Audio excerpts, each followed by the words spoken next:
পুরী ব্লগের প্রথম দিন আজকে আমি তোমাদের সাথে শেয়ার করব স্টেশন থেকে হোটেলে যাওয়া, সমুদ্রে স্নান করা আর সন্ধ্যাবেলার বিচ মার্কেটে ঘোরা, এছাড়াও আরও অনেক কিছু। আর তার সাথে থাকবে হোটেল গাড়ি সম্পর্কিত আরও অনেক তথ্য। তো চলো ব্লগটা স্টার্ট করা যাক। হ্যালো বন্ধুরা, welcome to my another new blog. আগের ব্লগেই তোমরা দেখেছো যে আমরা পুরী যাবার জন্য ট্রেনে উঠে পড়েছিলাম। আর এটা হচ্ছে পরের দিন সকালে, এই যে ঘড়িতে বাজছে 7:41 মতো, আর এখনও কিন্তু আমরা ট্রেনে আছি। আগের দিন রাতে দেখলেই যে আমরা শালিমার থেকে 9:25-এর ট্রেনটা ধরেছিলাম, Shalimar to Puri superfast express. তো সেই ট্রেনটাই তো আমাদের পরের দিন ভোরবেলা 6:25-এ নামানোর কথা ছিল, কিন্তু দেখলেই ঘড়িতে বাজছে 7:45 মতো। আর তখনও সবেমাত্র ভুবনেশ্বর ক্রস করেছি, মানে মোটামুটি এখনও 1 ঘন্টা 15 মিনিট টাইম লাগবে যেতে। তো কি করব, এই যে জানালার ধারেই দাঁড়িয়েছিলাম আর বাইরের প্রাকৃতিক দৃশ্য দেখছিলাম। আর রাইও ওদিকে ততক্ষণ ঘুমাচ্ছিল। আমাদের তো ট্রেনে সবার সেরকমভাবে ঘুম হয়নি, কিন্তু রাই তো ছোট, ওই জন্য একটু ঘুমিয়েছিল। আর এই একটু আগে ম্যাডাম ঘুম থেকে উঠলো। আর নিচে এই সাইড বারটা ফাঁকা ছিল, ওই জন্য আমরা নিচেই বসলাম সবাই মিলে। আসলে আমরা নিচের সিটগুলো পাইনি, আমি, আমার হাজব্যান্ড, আমার শাশুড়ি মা, আমরা তিনজনেই আপার বার্থ পেয়েছিলাম। আমি সাইড আপার পেয়েছিলাম আর ওরা নর্মাল আপার বার্থ পেয়েছিল।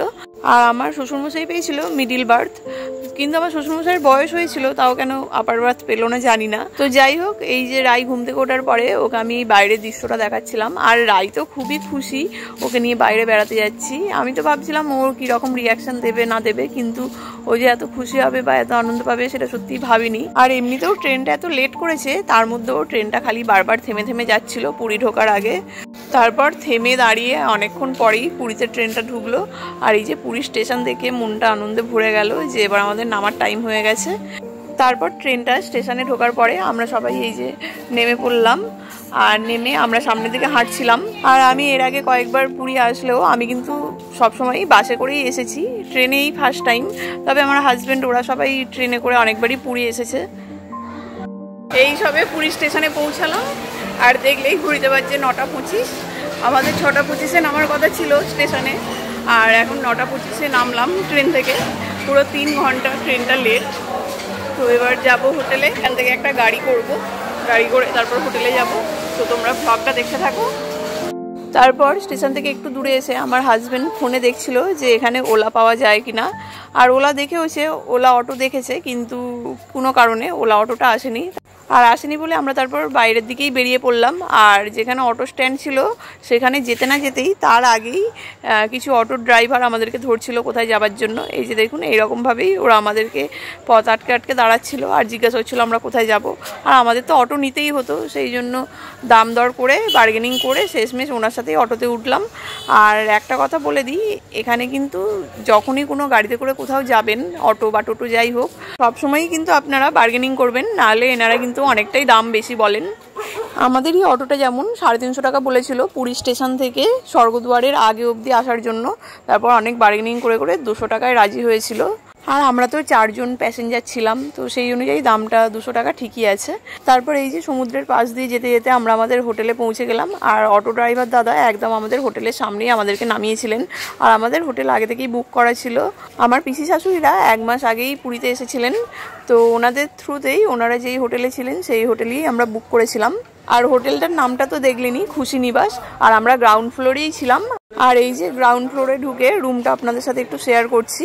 তো প্রথমে ঢুকতেই একটা খাট, আর তার উল্টো দিকেই ছিল একটা টিভি, আর পাশে ছিল একটা ওয়ার্ড্রপ মতো, আর তার পাশে ছিল আয়না। আর এই যে উল্টো দিকে এইখানে রয়েছে 2 জন বসার মতো 2টো চেয়ার আর একটা টেবিল। আর এই যে এদিকে রয়েছে ওয়াশরুম, এখানে পর্দাটা টেনে দিলে এই দিকটা পুরোই সেপারেট হয়ে যাবে। আর এই যে ওয়াশরুমের ভেতরটা একদম পরিষ্কার পরিচ্ছন্ন ছিল, ওয়েস্টার্ন টয়লেট, আর তার সাথে ভিতরেও একটা বেসিন ছিল। আর সারা ট্রেন জার্নি করে আমরা তো সবাই টায়ার্ড ছিলাম, রাইও টায়ার্ড ছিল। আর হোটেলে আসার পর রাইকে যাই খাটে তুলে দিয়েছি, অমনি রাই দেখো খাটের মধ্যে কেমন গড়াগড়ি দিচ্ছে। আর দেখো রুমে ঢোকার পরেই ও ফোনে যেন কাকে বলে দিচ্ছে যে আমরা ঠিকঠাক পৌঁছে গেছি, তোমরা কোনো চিন্তা করো না। আর ওর এইরকম কাণ্ড দেখে আমরা তো সবাই খুব হাসাহাসি করছিলাম। আর ও দেখো এক জায়গায় থির নেই, কীরকম গোল হয়ে ঘুরে ওর বাবার ফোনটা কানে দিয়ে ফোনে যেন কার সাথে কথা বলছে।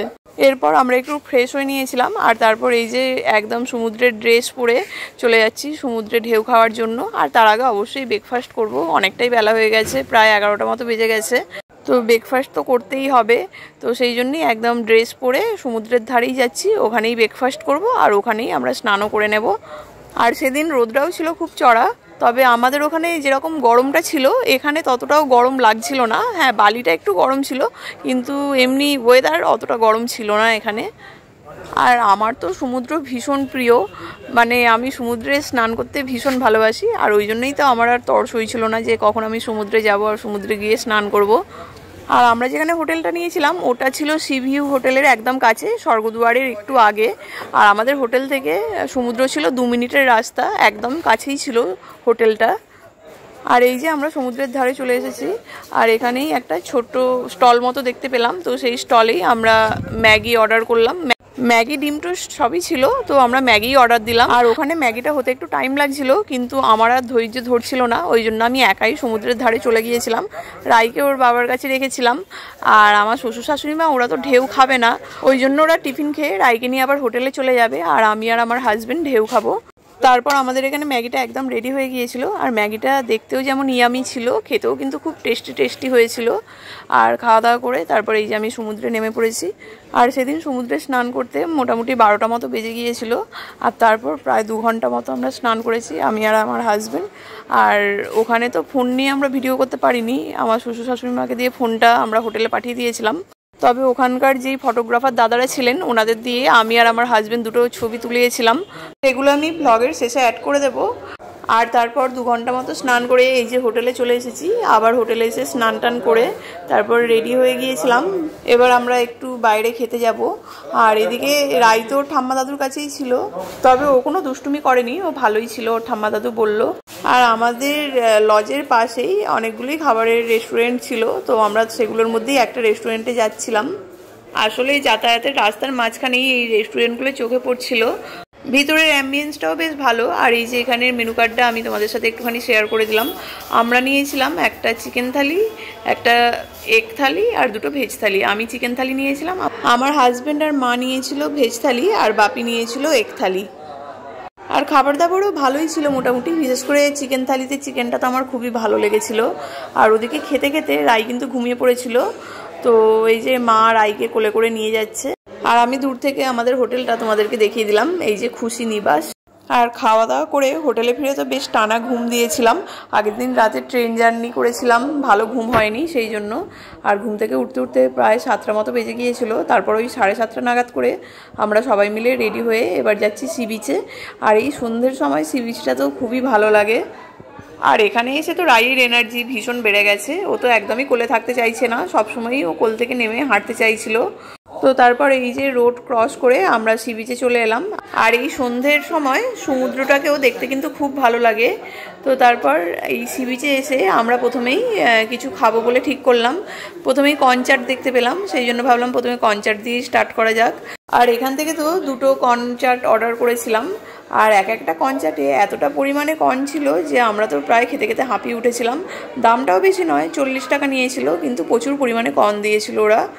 তারপর পাশেই ছিল এই তেলে ভাজার দোকানটা, আর এত বড় বড় লঙ্কা ঝুলছে দেখে আমার তো খুবই লঙ্কার চপটা খেতে ইচ্ছা করছিল, ওই জন্য লঙ্কার চপ আর বাঁধাকপির চপ নিয়ে আমরা সেটাই সবাই মিলে একটু খেলাম। 30 টাকা প্লেট নিয়েছিল, 5 পিস দিয়েছিল। আর তেলে ভাজা খাওয়ার পরে মা আর বাপি তো গেল চা খেতে, কিন্তু আমরা যেহেতু চা খাই না, আমরা তো ওই জন্য আর ওদিকে গেলামই না। আমরা তারপর এদিকেই একটু মার্কেটটা ঘুরে দেখছিলাম। আর তোমরা তো জানোই যে পুরীর মার্কেটে সব কিছুই পাওয়া যায়, তো এই যে এখানে শাঁখার দোকান থেকে শুরু করে এখানে নানান রকম কসমেটিক্স, ঠাকুরের মূর্তি, তারপর পেন থেকে শুরু করে চাবির রিং, বাচ্চাদের খেলনা সব কিছুই পাওয়া যায়। তো আমরা সেই জন্যই প্রত্যেকটা দোকান ঘুরে ঘুরে দেখছিলাম। শাঁখের দোকান, তারপরে এখানে ছিল একটা চুড়ির দোকান, আর তারপর সি বিচের যেটা মেন অ্যাট্রাকশান সি বিচের মাছ ভাজা, তো সেই দোকানটাতেও একটুখানি ঘুরে এলাম। আর অনেক মানুষই ওখান থেকে মাছ ভাজা কিনে খাচ্ছিলেন, আর নানান রকমেরই মাছ ছিল, আর তার সাথে কাঁকড়াও ছিল নানান রকম। তারপরে এদিকটায় চোখ পড়তে দেখলাম যে এনারা এখানে অরিজিনাল মুক্ত বলে মুক্ত, তার সাথে আরও অনেক স্টোন বিক্রি করছিলেন, তবে জানি না ওগুলো অরিজিনাল কিনা, তবে অনেক মানুষই দেখছিলাম কিনছিল। তারপরে এই যে রাই অনেকক্ষণ ওর বাবার কোলে ছিল, আর অনেকক্ষণ ওর বাবার কোলে থাকার পর আমার কোলে এসেছে। আর আমি এই যে চারিদিকটা তোমাদেরকে দেখালাম। আর মার্কেটটা তো সত্যি খুবই জমজমাট ছিল, আর আমার তো খুবই ভালো লাগছিল। এখান থেকে যেন যেতেই ইচ্ছা করছিল না, কিন্তু অনেকক্ষণ ধরে ঘোরার পর প্রায় 2 ঘন্টা মতো সময় কেটে গিয়েছিল। আর আমাদেরও এবার হোটেলে ফেরার ছিল, কারণ তাড়াতাড়ি খেয়ে দিয়ে ঘুমিয়ে আমরা আবার পরের দিনে যাব মন্দিরে পুজো দিতে, সেই জন্য। তবে যাবার আগে একটু ভাবলাম সমুদ্রের ধার থেকে ঘুরে আসি। আর এই যে এখানে এত বেলুন বিক্রি হচ্ছিল, রাই তো দেখে খুবই বায়না করছিল। আর সমুদ্রের ধারের দিকটা একটু অন্ধকারই ছিল, আসলে ওখানে সেরকম আলো ছিল না তো, সেই জন্য। আর দেখো ওই দিকগুলো আমি দেখাচ্ছিলাম, শুধু নানান রকম যে খাবারের দোকান বা জিনিসপত্রের দোকান ছিল সেরকম নয়, তার সাথে নানান রকম বাচ্চাদের অ্যাক্টিভিটি করারও রাইডস ছিল। আর সন্ধ্যের সময়ও ঢেউগুলো দেখো কত সুন্দর দেখতে লাগছে। আর রাই এদিকে বেলুনগুলো নেবে বলে এত বায়না করছিল, শেষমেশ ওর দাদু ওকে একটা বেলুন কিনেই দিল। আর বেলুনটা পাওয়ার পর রাই তো আর কিছুতেই বেলুনটাকে ছাড়বে না, ওকে কোল থেকে নামিয়ে দিতে হবে আর ও বেলুনটা নিয়ে খেলা করবে, এটাই ওর আবদার ছিল। সেই জন্য এই যে ওকে কোল থেকে নামিয়ে দেওয়া হয়েছে, আর ও দেখো বেলুনটা নিয়ে কীরকম ঘুরে ঘুরে বেড়াচ্ছে। আর সমুদ্রের ধারে এখন দেখলাম যে এরকম মিষ্টি নিয়ে অনেকেই ঘুরে বেড়াচ্ছিলেন।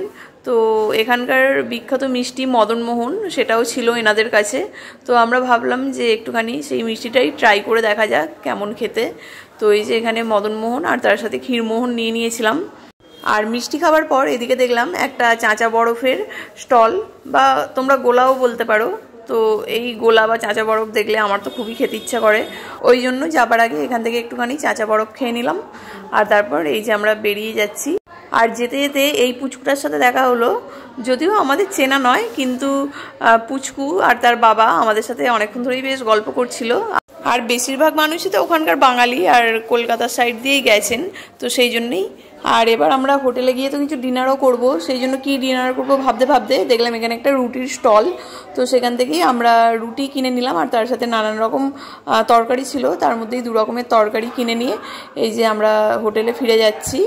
আর বললামই যে রাই কিছুতেই কোলে থাকতে চাইছে না, ওই জন্য ওর ঠাম্মা ওকে হাত ধরে ধরে নিয়ে যাচ্ছে, কিন্তু ও বেলুনটা কিছুতেই হাত থেকে দিতে চাইছিল না। ওর ঠাম্মা নিয়ে নিয়েছে, সেই জন্য ওর ঠাম্মা থেকে আবার চাইছিল বেলুনটা, তারপর শেষমেশ ওর ঠাম্মা ওর হাতে বেলুনটা ধরিয়েই দিল। তারপর আমরা ওই 10টা নাগাদ করে হোটেলে চলে এলাম। আর দেখতে দেখতে পুরীতে একটা দিন আমাদের কেটেও গেল। সারাদিনটা তো খুব ভালোভাবেই আনন্দ করে কাটলো। আর কালকে তো আছে মন্দিরে পুজো দিতে যাওয়া, তো সেই ব্লগটা নিয়ে আবার কালকে তোমাদের সাথে দেখা হবে। আজকে সারাদিনের কিছু মুহূর্তের ছবি তোমাদের সাথে শেয়ার করে দিলাম শেষে। আশা করব আজকের ভিডিওটা তোমাদের একটু হলেও ভালো লেগেছে। যদি ভালো লাগে আমার চ্যানেলটাকে সাবস্ক্রাইব করতে ভুলো না, আর একটা লাইক করে দিও। তোমাদের একটা লাইক নেক্সট ভিডিও বানাতে আমাকে অনেক অনেক মোটিভেট করবে। পুরীর আরও নতুন নতুন ব্লগ নিয়ে ফিরবো খুব শীঘ্রই। তোমরা সবাই ভালো থেকো, সুস্থ থেকো, ধন্যবাদ।